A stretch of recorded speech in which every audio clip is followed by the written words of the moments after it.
ഇന്നലെ മണ്ണുത്തിയിൽ നിന്നും തൃശ്ശൂർ റൗണ്ടിലേക്ക് പോകുമ്പോൾ കണ്ട കാഴ്ചയാണിത്.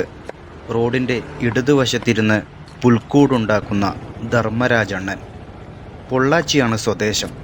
കഴിഞ്ഞ 18 വർഷത്തിന് മേലെയായി. ക്രിസ്മസ് അടുത്താൽ പിന്നെ കേരളത്തിലേക്കെത്തും.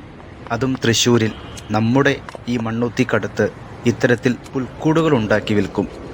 ക്രിസ്മസിന് 30 ദിവസം മുൻപാണ് കേരളത്തിലേക്കെത്തുക. പാലയ്ക്കലിൽ നിന്ന് മുള മേടിക്കും.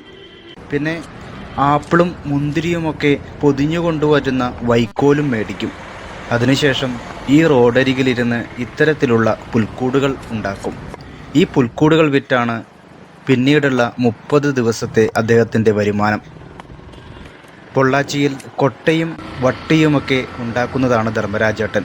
പക്ഷേ ഈ ക്രിസ്മസ് കഠിനമാണ്.